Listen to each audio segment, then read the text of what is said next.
અને હવે તો પરાત ભરી ભરી ટોપલા ભરી ભરી જલેબી આવવા લાગી. એક બે એની ઉપર ત્રીજી ચોથી આખું નિજ મંદિર ભરાઈ ગયું. ગુસાઈજી કે આજે આટલી બધી સામગ્રી છે ની, કયો ઉત્સવ છે? શ્રીનાથજી બાબાએ કહ્યું, કાકાજી આપકો उत्सव की बधाई हो, आज आपका जन्मदिन है और आज का दिन आज से जलेबी उत्सव के नाम से मनाया जाएगा. અને ત્યારે ગુસાઈજીના નેત્રો ભરાઈ આવ્યા, સાષ્ટાંગ દંડવત કર્યા કે બાબા આપ મારો જન્મદિવસ મનાવો છો, ત્યારે આપે કહ્યું કે આપ મારો ઉત્સવ ઉજવો તો મને પણ આપનો ઉત્સવ ઉજવીને આનંદ આવે છે. આજે આનંદ મારા રે અંગમાં રસવાધ્યો છે રૂડા રે રંગમાં પધાર્યા રે પધાર્યા રે શ્રી વિઠ્ઠલનાથ નજરો હરી હરી નિરખીએ ધન્ય ધન્ય શ્રી વલ્લભ તાતને ધન્ય ધન્ય શ્રી અક્કાજી માતને જેણે જાયા રે જેણે જાયા રે શ્રી જુગના આધાર નજરો હરી હરી નિરખીએ. અરે નેત્રો ભરી ભરીને નિરખીએ સાક્ષાત નંદ નંદન પાછા પધાર્યા. श्रीमद वल्लभ के घर प्रभु जो फिर अवतार न धरते हो, हम सरीखे मूढ़ पतित जन कहो कैसे निस्तरते हो. धन्य धन्य श्री यमुनाना नीरने धन्य धन्य श्री लहर तरंगने धन्य धन्य रे धन्य धन्य रे श्री ઠકુરાણી ઘાટ નજરો ભરી ભરી નિરખીએ ધન્ય ધન્ય શ્રી કદમ કેરી છાયને મારે વાલે કીધો વેણુ નાદ રે ધન્ય ધન્ય રે ધન્ય ધન્ય રે શ્રી વન રાતે વન નજરો ભરી ભરી નિર. બોલીએ ગુસાઈજી પરમ દયાલ કી જય. બધાની જય બોલીએ.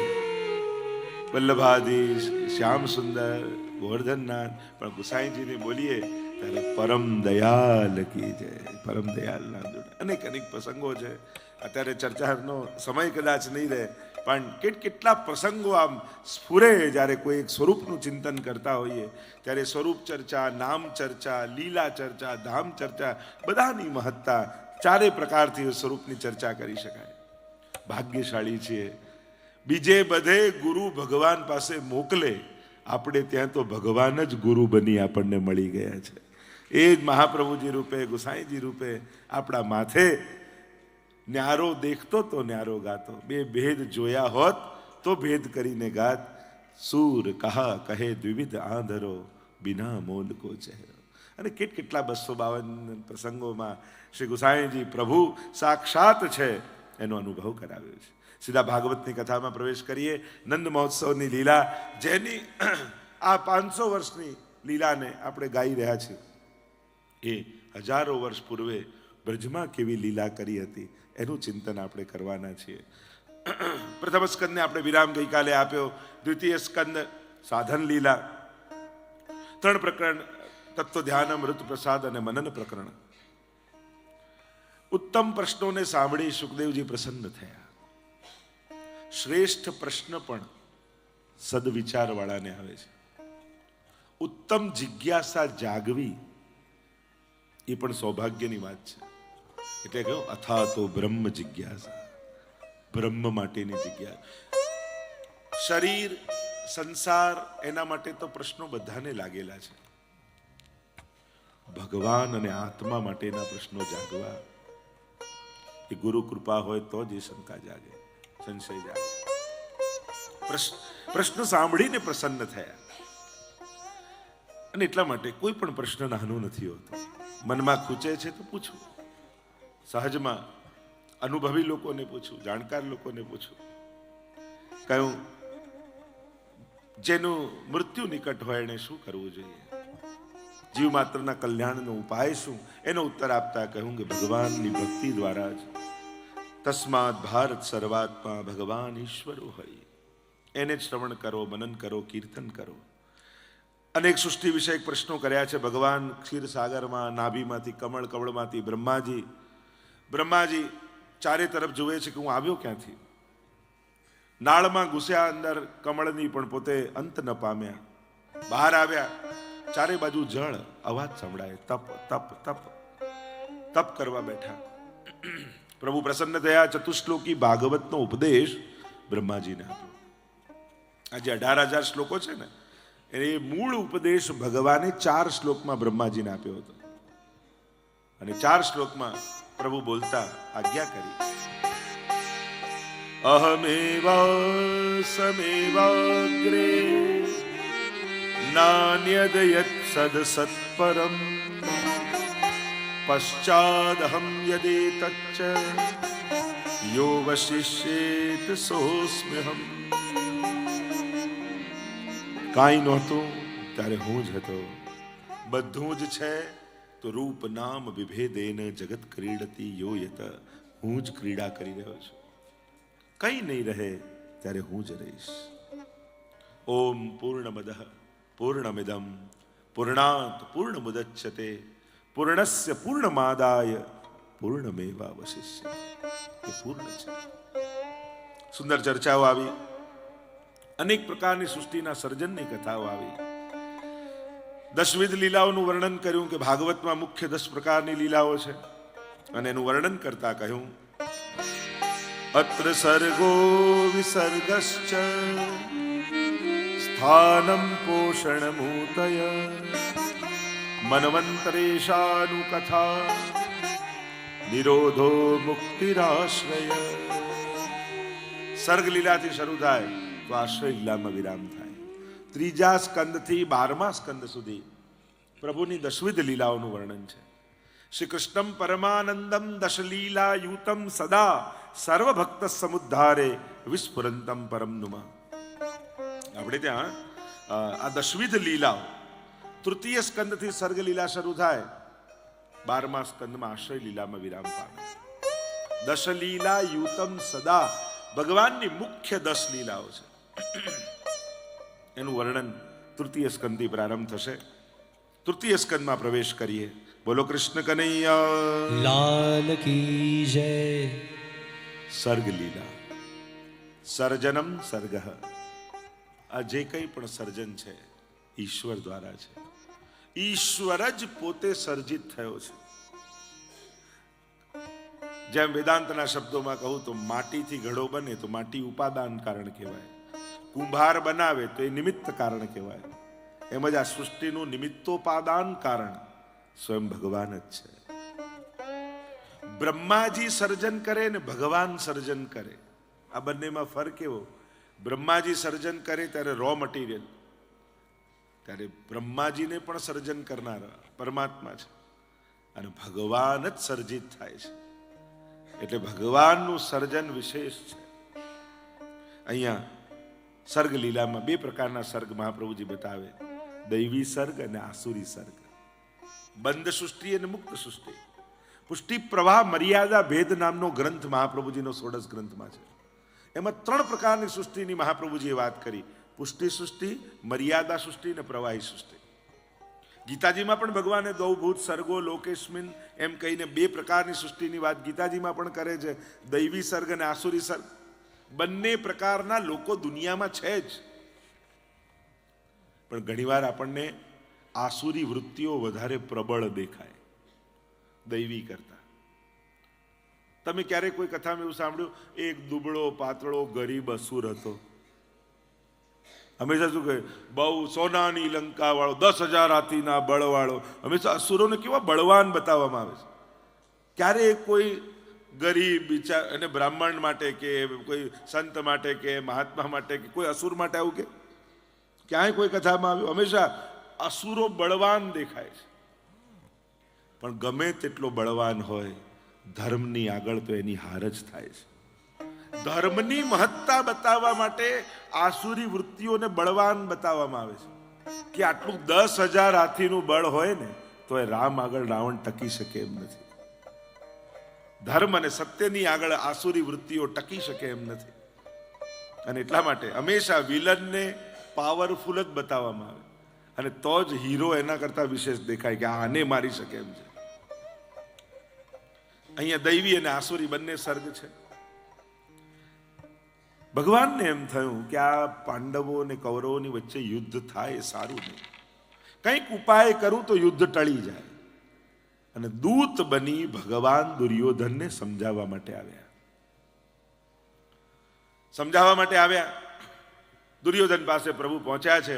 દુર્યોધન માની જા, તને ન ગમતા હોય, એ ગામમાં કાંઈ ઉગતું ન હોય, કાંઈ મળતું ના હોય, એવા 5 ગામ પાંડવોને આપી દે. હું જવાબદારી લઉં છું. યુદ્ધ ટળી જશે, એ લોકોને સંતોષ થઈ જશે. જાકો પ્રભુ દારૂણ દુઃખ દે, તાકી મતી પહેલે હર લે. ભગવાન જેને દુઃખ આપવા હોય ને એની બુદ્ધિ પહેલા લઈ લે, પછી એને સંઘર્ષ જ સૂજે, એને સમાધાન ન સૂજે. ઘણીવાર થોડું છોડી દેવાથી શાંતિ મળતી હોય તો છોડી દેવું, પણ હું તો એક પૈસો ના આપું એમ કરીને સંઘર્ષ પેદા કરશો. ઘણીવાર લોકો લડતા હોય, છેલ્લે વકીલ લઈ જાય પણ ભાઈને ન મળે, એવું થઈ જાય, સ્વજનોને ન મળે. આ સંઘર્ષનું આ જ થાય. હંમેશા પરિવારના સંઘર્ષો બીજાને લાભ કરાવતા હોય છે. આ પાંડવો કૌરવમાં જો બીજા બહારના લોકો જોડે લડવું બહુ સહેલું છે, ઘરના લોકો જોડે જ્યારે ઝઘડવાનું આવે ને ત્યારે ઘણું અઘરું થઈ જાય, કઠિન થઈ જાય. અને એટલા માટે ઘરમાં વડીલોનું નહીં સાંભળો તો બહાર વકીલોનું સાંભળવા જવું પડશે. જે વડીલોનું નહીં સાંભળીએ તો ભાઈ વકીલોનું સાંભળવું પડે. એટલા માટે સમાધાન વૃત્તિથી જીવવું. થોડું છોડી દેવાથી સંઘર્ષ ટળતો હોય તો ટાળવાનો પ્રયાસ કરવો. અને શાંતિ અને આનંદ જ પરમ ફળ છે ને. અહીંયા હરિવંશરાય બચ્ચનની બધી કવિતામાં આવે, જબ લડાઈ अपनों से हो तब हारना जरूरी है, और लड़ाई जब खुद से हो तो जीतना जरूरी है. પોતાનાથી લડવાનું હોય ને ત્યારે જીતવું જરૂરી થાય. પોતાના હોય ત્યારે હારી જવામાં પણ જો શાંતિ મળતી હોય તે સફળતા જ છે. બધાને પછાડીને જીતી જવામાં જ વિજય નથી હોતો. ઘણીવાર બીજાને જીતાડવામાં પણ આપણી જીત છુપાયેલી હોય છે. કે આ ચલ તું લઈ લે, ચલ તારી પાસે. ભાગ્યમાંથી કોઈ નથી લઈ જવાનું. અહીંયા પ્રભુએ ખૂબ કોશિશ કરી પણ દુર્યોધન માનવા તૈયાર નથી. યુદ્ધ વગર સોયની અણી ઉપર જેટલી જગ્યા હોય એટલી નહીં આપો. તો પ્રભુએ કહ્યું થઈ જવા દે યુદ્ધ. ભગવાનને બાંધવા ગયો ને ભગવાન વિરાટ રૂપ ધારણ કર્યું. તો મને ક્યાં બાંધી શકવાનું? જવા લાગ્યા પ્રભુ, પણ આપના માટે 56 ભોગ બનાયા છે. દુર્યોધન, હું ભોજનનો ભૂખ્યો નથી, હું ભાવનો ભૂખ્યો છું. 2 અવસ્થામાં ભોજન થાય, કાં મારે ભોજનની કમી હોય ને કાં તું મારો પ્રિય હોય. આપણે ત્યાં તો અન્નની શુદ્ધિ પણ કેટલી કહી છે. તો તમને ભોજન કરાવશે કોણ? તો મારું ભોજન તો ક્યારનું તૈયાર છે. ત્યાં સુલભાજી અને વિદુરજી ઘણા સમયથી મનોરથ કરીને બેઠા હતા કે પ્રભુ અમારા ઘરે પધારે ને અમારી કણિકા અંગીકાર કરે. સુલભાજી સ્નાન કરવા પધાર્યા છે, વિદુરજીના હાથમાં માળા છે, ભગવદ નામનો જાપ કરી રહ્યા છે. શ્રી કૃષ્ણ શરણમ મમ, શ્રી કૃષ્ણ શરણમ મમ, શ્રી કૃષ્ણ. અને એટલામાં દરવાજો ખટખટ્યો. ઊભા થઈને વિદુરજીએ દ્વાર ખોલ્યું અને સામે દ્વારિકાધીશ ઊભા છે. આજ सखी जो मैं प्रीतम पाऊं, आज सखी जो अरे प्रभु आप प्रीतम पाऊं. आज गोपाल पाहुने आए, निरखी नयन अघायली, के निरखूं के टहल करूं, एको बनत न पाए। तो अपनो बड़ भाग मनाऊं, आज सखी जो मैं प्रीतम पाऊं, आज सखी जो मैं પ્રીતમ પાઉં। લોચન મનનો ઝઘડો, દયારામભાઈનું ભજન છે ને, દોડ છે, નેત્રો ને મનનો ઝઘડો થઈ રહ્યો છે, નેત્ર હટવા તૈયાર નથી અને મન કે છે અરે વ્યવસ્થા કર, આસન બિછાવ, સામગ્રી લાવ, આરતી ઉતાર। મન અને બુદ્ધિને વ્યવસ્થાની ચિંતા છે અને નેત્રોથી, અપલક નેત્રોથી, અનિમેષ નેત્રોથી, એક પાપણ મટકાયા વગર, પલકાયા વગર પ્રભુની રૂપ માધુરીના પાન કરી રહ્યા। સાવરી સુરત નયન વિશાલા, સાવરી સુરત નયન વિશાલા, ચંદ્રવદન ગલે મોતિયન માલા, ચંદ્રવદન मोतियन माला, आज सखी जो मैं प्रीतम। પધારો પ્રભુ, પધારો પધારો પધારો। અને આસન બિછાવ્યું, ઠાકોરજીને બિરાજમાન કર્યા। સુલભા દેખ પ્રભુ પધારે હે, દોડતા સુલભાજી આવ્યા, બંને નીચે બેસી ગયા અને ટગર ટગર પ્રભુના મુખારવિંદને જોવા લાગ્યા। રૂપ મનોહર ચાલ મરાલા, रूप मनोहर चाल मराला, कंठ सोहे फूलन की माला, कंठ सोहे फूलन की माला, आज सखी जो मैं प्रीतम पाऊं, आज सखी जो मैं પ્રીતમ। વર્ષોનો મનોરથ પ્રભુ આપ અમારા ઘરે પધારો અને વર્ષોથી કોઈ સંકલ્પ કર્યો હોય, મનોરથ કર્યો હોય અને આપના આંખની સામે પ્રગટ થઈ જાય। ઘણા અહીંયા આવ્યા છે, એકવાર વિશ્રામ ઘાટ જવું છે, એકવાર ગિરિરાજજીના દર્શન કરવું છે અને એકદમ ગિરિરાજજી સન્મુખ ખાડા કરીએ તો અવાક બની જઈએ, એમ થાય કે શું કરીએ ને શું ન કરીએ। मनोरथ હતો કે ક્યારેક મારી ગલી હે પધારો, મારા ઘરે પધારો। वो प्यार जो प्यारो मेरी गलियां आवे, जो प्यारो मेरी गलियां आवे, मोह विरहनी को दरस दिखावे, मोह विरहनी को दरस दिखावे, आज सखी जो मैं प्रीतम पाऊं। अरे प्रभु पधारे, आम बात करीश, आम बात करीश, आम રીઝવીશ, અનેક પ્રકારના મનોરથો કર્યા હોય ના ઠાકોરજી સામને और बैठ निकट मृदु वचन सुना।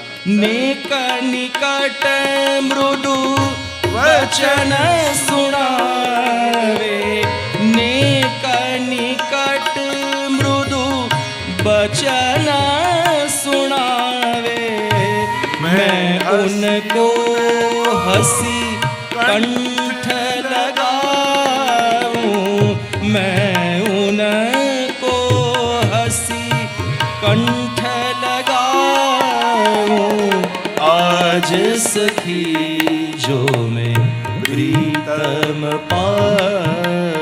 સુલભાજી અને વિદુરજી ટગર ટગર ટગર ટગર જોયા કરે, પ્રભુને થયું આજે વ્રતનો જ દિવસ લાગે છે, આય ભોજનનું પૂછતા નથી।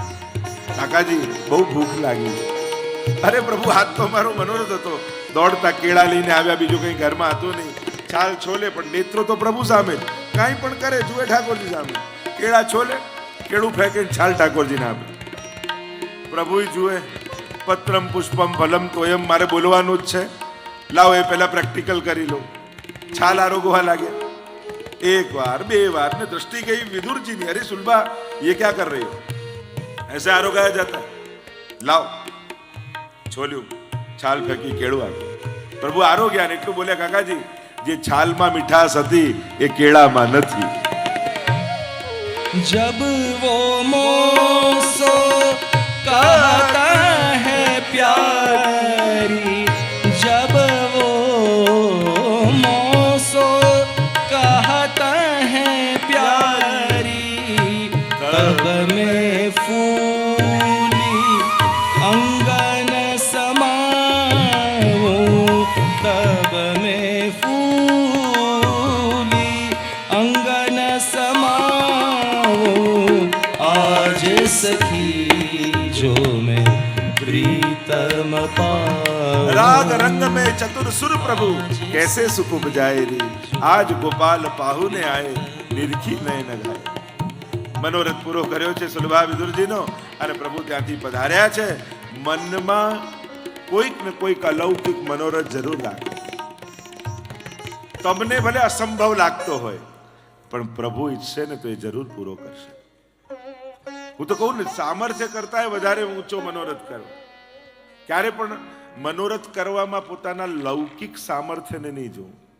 આપણે થોડી આવી કથા, આપણે થોડી આવો આપણે થોડી આવો, એવું ક્યારેય નહીં વિચારો. મનોરથ પોતાના સામર્થ્ય પ્રમાણે નહીં, ઠાકોરજીનું સામર્થ્ય જોઈને કરવું. એને જો ગમી જશે તમારો મનોરથ તો સામર્થ્ય આપવામાં એને ક્ષણની પણ વાર નહીં લાગે. તમારા દિવસો ફેરવવામાં પ્રભુને ક્ષણની વાર નહીં લાગે. એટલે ક્યારે પોતાની સીમિત સામર્થ્યની મર્યાદામાં મનોરથ નહીં કરો. મનોરથ તો મનની કલ્પનાઓની ઉડાન સાથે કરો કે મારા મનનો આ મનોરથ છે. ભલે તમને સામર્થ્યની બહાર લાગે, તમને અત્યારે કલ્પના લાગે છે. અને આપણે આપણા જીવનમાં જો ઘણીવાર આપણે ખાલી વિચાર્યું હતું ક્યાંક જોઈને, અને કેટલા મનોરથો ઠાકોરજીએ પૂરા નથી કર્યા આજ સુધી, જે આપણી ખાલી કલ્પનામાં હતા. તો પ્રભુ ઈચ્છે તો પ્રભુ માટે કાંઈ અસંભવ નથી. એટલે જ કહ્યું, ઠાકોરજી માટે વિપરીત ભાવના અને અસંભાવના ક્યારે નહીં કરવી. અસંભાવના કોને કહેવાય? નાનકડા લાલન હોય, આપણે 56 ભોગ ધર્યો હોય, એમ થાય આટલા નાના લાલન આટલો મોટો 56 ભોગ કઈ રીતે આરોગશે? પ્રભુ લૌકિક નથી. આપણા નેત્રોથી આપણા માટે નાના બનીને બેઠા છે. એ આરોગવાની જરૂર પડશે ને ત્યારે તો સહસ્ત્ર ભુજાધર કે, એમ તો બધું જેમ અન્નકૂટ આરોગ્યા ને, દેખો હરી ભોજન ખાત. ક્યારે પણ પ્રભુ માટે કાંઈ અસંભવ નથી. આવું ઠાકોરજી થોડી કરે, આમ થોડી થાય, આવું થોડી થાય. આ બધી તમારી લૌકિકતા છે, જે તમને સીમિતતામાં, તમારા સામર્થ્યની સીમિતતામાં બાંધી રાખે છે. પણ જ્યારે લૌકિકતાના દ્વાર તૂટશે અને અલૌકિક મનોરથનો, જેમાં પ્રભુના સુખનો વિચાર હશે, એવો કોઈક મનોરથ કરશો ને તો તમારા સામર્થ્યથી અધિક ઠાકોરજી દાન કરશે. પ્રભુ પધારી ગયા. યુદ્ધ નિર્ધાર થયો કે હવે યુદ્ધ થશે જ. વિદુરજીને એમ થયું કે મારે લડતા જોવા નથી. યાત્રા કરવા માટે નીકળી ગયા. 36 વર્ષ સુધી વિદુરજીએ યાત્રા કરી છે. અહીંયા મહાભારતનું યુદ્ધ થઈ ગયું, યાદવા સ્થળે થઈ ગઈ, ભગવાન સુધામ પધારી ગયા, પણ વિદુરજીને કોઈ સમાચાર નથી. દરેક તીર્થોના નિયમ પાળતા પાળતા યાત્રા કરે છે. ઉદ્ધવજી સાથે મેળાપ થયો અને ત્યારે ઉદ્ધવજીએ આ બધા જ વૃત્તાંત કહ્યા. પ્રભુ પણ સ્વધામ જે પધારી ગયા એ સાંભળ્યું તો બંનેનું હૈયું ભરાઈ આવ્યું. ભાગ્યશાળી છો આપ વિદુરજી, અંત સમયમાં પ્રભુ તમને યાદ કરતા હતા. જો આપણે તો યાદ કરીએ, પણ પ્રભુ આપણને યાદ કરે ખબર કેમ પડે? જે દિવસે સેવા કરતા કરતા ખૂબ આનંદ આવતો, હૃદયમાં અકારણ પ્રસન્નતા જાગતી હોય, તો માનજો મારા ગુરુ મને યાદ કરી રહ્યા છે, મારા વલ્લભ મને યાદ કરી રહ્યા છે. અનેક અનેક લક્ષણો જોઈ શકાય. જે દિવસે પ્રભુ બહુ મરકાતા તમારી સામગ્રી આરોગ્ય એવું તમને લાગે ને, ત્યારે માનજો આજે મહાપ્રભુજીએ મને યાદ કર્યો છે. શ્રી વલ્લભ શ્રીજીની સેવામાં મારી સુધી લીધી છે. અનેક લક્ષણો આપણે ત્યાં બતાવ્યા છે કે પ્રભુ આપણને યાદ કરે એના લક્ષણ શું. અહીંયા કહ્યું કે તમે મૈત્રેય મુનિને જઈને મળો. આવ્યા છે ઉદ્ધવજી, વિદુરજી મૈત્રેય મુનિ પાસે. મૈત્રેય મુનિએ કહ્યું, આવો યમરાજ, આવો ધર્મરાજ. હું આપને ઓળખું છું. આપ કેવલ વિદુરજી દાસીના પુત્ર નથી, પણ પૂર્વ જન્મના યમરાજા છો. માંડવ્ય મુનિના શ્રાપને કારણે દાસી પુત્ર રૂપે આપનો જન્મ થયો છે. અનેક પ્રકારના પ્રશ્નો કર્યા છે. સૌથી પહેલો પ્રશ્ન કર્યો, અને જાણે આપણો જ મનનો પ્રશ્ન ન પૂછ્યો હોય, અને પ્રશ્ન પૂછતા કહ્યું, સુખાય કર્માણિ કરોતિ લોકો ન તૈ સુખમ વાન્યદુપારમંબા વિંદેત ભૂય તતએવ દુઃખમ યદત્ર યુક્તમ ભગવાન વદેન્નઃ. દુનિયાનો દરેક માણસ સુખ માટે કામ કરે છે, છતાં એને દુઃખ કેમ મળે છે? કોઈ દુનિયાનો વ્યક્તિ દુઃખ મેળવવા કામ નથી કરતો. ખરાબ કામ પણ મેળવવા તો સુખ માટે જ કરે. કોઈ હું મરી જાઉં તો સુખી થઈ જાઉં. ખરાબ કાર્ય પણ એનું ઇન્ટેન્શન તો સુખ જ હોય છે. દુનિયામાં કોઈને પણ દુઃખ જોઈતું નથી, અને છતાંમાં દુનિયામાં કોઈ એવું નહીં હોય જેને દુઃખ ન હોય યા દુઃખ ન મળ્યું હોય. આ દુનિયાનો એકમાત્ર એવો તત્વ છે જે કોઈને જોઈતો નથી, છતાં બધા પાસે છે. એનું કારણ, જ્યાં સુખ છે ત્યાં માણસ નથી શોધતો. અનેક આપણે ત્યાં તો કેટલા ઉપાયોની કેટલા પ્રકારની, અને મૂળ કારણ એ જ છે, કોઈ પણ સુખ એ દુઃખની સમાપ્તિ ન કરી શકે. કારણ કે આપણા પ્રત્યેક સુખ નાશવંત છે. એ સુખના સાધનો ને કારણો નાશવંત છે, એક દિવસ જવાના છે. તો જવાની વસ્તુ કાયમી સુખનું કારણ કઈ રીતે આપી શકે? સમાધાન કેમ? અને એટલા માટે દુઃખનો અંત ક્યારે થશે? જ્યારે સાચા દુઃખનું ભાન થશે. અને સાચું દુઃખ છે ભગવાનથી વિખૂટા પડે હજારો જન્મોનો અંતરાય થયો છે. એ જે આત્માનું પરમાત્માથી વિખૂટા પડ્યાના દુઃખનો અહેસાસ થશે ને, ત્યારે આ બધા જ સાધારણ દુઃખો, આત્માના દુઃખનો અહેસાસ થશે તો મનના દુઃખો બધા સમાપ્ત થઈ જશે. બાકી મનને બહેલાવવા માટે ગમે તેટલા રમકડા ભેગા કરો, પણ એનો અંત નહીં લાવી શકે. થોડી વાર માટે દુઃખને ભૂલવી દેશે. એટલે મહાપ્રભુ બે પુરુષાર્થ છે, દુઃખા ભાવમ સુખમ ચેતી પુરુષાર્થ દ્વયમ મતઃ. એક છે દુઃખનો અભાવ, બીજો છે સુખનો અનુભવ. કોઈ અઠવાડિયાથી ભૂખ્યું હોય અને એને સૂકો રોટલો કોઈ આપે ને ખાઈ જાય, એમ કે મજા આવી? ના, દુઃખ ગયું. મજા તો ત્યારે આવે જ્યારે રસગુલ્લા મળ્યા હોત. સૂકા રોટલાથી દુઃખનું નિવારણ થયું, પણ સુખનો અનુભવ તો ત્યારે થાત જ્યારે કોઈ મીઠાઈ કે સ્વાદિષ્ટ વસ્તુ મળી હોત. એમ જ સંસારના મળેલા સાધનો એ સૂકા રોટલા જેવા છે. ઘણીવાર દુઃખને ભૂલવી દે તો આપણને સુખ જેવું લાગે. સાચા સુખનો અનુભવ તો પરમાત્મામાં છે. આગળ સૃષ્ટિ વિષયક પ્રશ્નો કર્યા. સૃષ્ટિનું સર્જન કઈ રીતે થાય? ભગવાનની નાભીમાંથી કમળમાંથી બ્રહ્માજીએ મનુ અને શત્રુપાને પ્રગટ કર્યા અને કહ્યું, જાઓ મૈથુની સૃષ્ટિનો વિસ્તાર કરો. પણ કહ્યું કે આ પૃથ્વીને તો હિરણ્યાક્ષ રસાતલમાં લઈ ગયો છે. પહેલા પૃથ્વીને બ્રહ્માંડમાં સ્થાપિત કરો, અનુકૂળ માહોલ વાતાવરણ બને, અને ત્યારે સૃષ્ટિનો વિસ્તાર થાય. એ જ સમયે બ્રહ્માજીની નાસિકામાંથી બોલીએ વરહા ભગવાન કી જય. વરહા ભગવાનનું પ્રાગટ્ય થયું. ભયંકર યુદ્ધ થયું છે હિરણ્યાક્ષ જોડે. હિરણ્યાક્ષને માર્યો, પૃથ્વીને લઈને પધાર્યા, બ્રહ્માંડમાં સ્થાપિત કરી છે, અને સ્થાપિત કરી અને અનુકૂળ વાતાવરણ બનાવ્યું છે. કારણ કે જ્યાં સુધી માહોલ ના હોય તો વિસ્તાર કેમ થાય? અને એ જ વરહા ભગવાન, અહીંયા સુકર ક્ષેત્ર છે, બ્રજની બહાર જાઓ ને, અને ત્યાં શ્યામ પડી ગયા હતા. આટલો યુદ્ધ થયું ને, અને એકદમ કાળા વરહા ભગવાન થઈ ગયા હતા. ત્યારે અહીંયા સ્નાન કર્યું સુકર ક્ષેત્રમાં, બ્રજમાં જ છે, અને શ્વેત બન્યા. અને ત્યારથી શ્વેત વારા કલ્પનો પ્રારંભ થયો. એટલે જ્યારે સંકલ્પ કરીને શ્વેત વારા કલ્પે, ત્યારથી શ્વેત વારા કલ્પ પ્રારંભ થયો. અહીંયા સૃષ્ટિનો વિસ્તાર કરવાની આજ્ઞા કરી. મનુ અને શત્રુપા, મન પ્રધાન મનુ છે, અને એની વૃત્તિઓ શતરૂપા, 100 રૂપા વૃત્તિઓ છે. અનેક વૃત્તિઓ મનની છે. વિસ્તાર કરવાનું કહ્યું. 3 પુત્રી થઈને 2 પુત્ર થયા. દેવહૂતિ, આકુતિ ને પ્રસૂતિ 3 પુત્રી થઈ અને 2 પુત્ર થયા, ઉત્તાનપાદ અને પ્રિયવ્રત. દેવહૂતિના વિવાહ કરદમજી સાથે કરવામાં આવ્યા. કરદમજી એવા સંકલ્પ સાથે વિવાહ કર્યા કે પુત્ર થશે પછી સંન્યાસ લઈ લઈશ, પણ વિવાહ કરતાની સાથે સમાધિમાં બિરાજી ગયા. દેવહૂતિએ ખૂબ સેવા કરી, શરીર સૂકવી નાખ્યું પોતાનું, ક્યારે સામે જોયું પણ નહીં. અને એક દિવસ દ્રષ્ટિ પડી કે અરે મારી પાછળ આને પોતાનું શરીર ઓગાળી દે. જીવનમાં ઘણી વાર એવું થાય, બહારના લોકો થોડી મદદ કરે ને તો જ્યારે મળે ત્યારે thank you thank you thank you કયા કરી. અને ઘણા ઘરના લોકો કહેતા ન હોય પણ આપણા માટે જીવન ઘસી નાખતા હોય, પણ એમને ક્યારે થેન્ક યુ ના કહીએ આપણે. એ મા રૂપે હોય, દીકરી રૂપે હોય, પત્ની રૂપે હોય, બહેન રૂપે હોય, કોઈ પણ ઘણા રૂપે, એ પતિ રૂપે હોઈ શકે, ભાઈ રૂપે હોઈ શકે, પિતા રૂપે હોઈ શકે. આપણી સફળતામાં ઘણા પગથિયાઓ બન્યા છે, પણ ઘણી વાર ઉપર ચડ્યા પછી પહેલા, બીજા, ત્રીજા પગથિયાને ભૂલી જઈએ. જીવનમાં નાનો ઉપકાર પણ જીવનમાં યાદ રાખવો, ભૂલવું નહીં. આપણા જીવનના ઘડતરમાં કોઈનો પણ હાથ કે સાથ રહ્યો હોય ને એને વાગોળતા રહેવું, અવસર મળે તો એનો આભાર માનતા રહેવું કે આ બધાનો.